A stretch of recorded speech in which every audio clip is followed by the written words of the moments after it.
تفسیر القرآن۔ آج کا سبق سورہ فاتحہ آیت نمبر 3 اور 4۔ اعوذ باللہ من الشیطان الرجیم، بسم اللہ الرحمن الرحیم، مالک یوم الدین، ایاک نعبد و ایاک نستعین۔ ترجمہ: مالک یوم الدین، جو روز جزا کا مالک ہے۔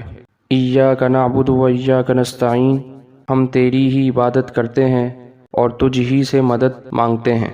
مالک یوم الدین کی تفسیر میں مفسرین کرام فرماتے ہیں، روز جزا کا مطلب ہے وہ دن جب تمام بندوں کو ان کے دنیا میں کیے ہوئے اعمال کا بدلہ دیا جائے گا۔ یوں تو روز جزا سے پہلے بھی کائنات کی ہر چیز کا اصلی مالک اللہ تعالیٰ ہے، لیکن یہاں خاص طور پر روز جزا کے مالک ہونے کا ذکر اس لیے کیا گیا کہ دنیا میں اللہ تعالیٰ ہی نے انسانوں کو بہت سی چیزوں کا مالک بنایا ہوا ہے۔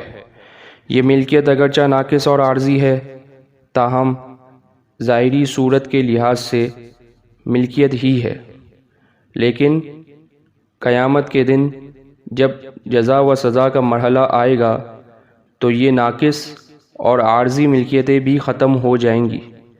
اس وقت ظاہری ملکیت بھی اللہ تعالیٰ کے سوا کسی کی نہیں ہوگی۔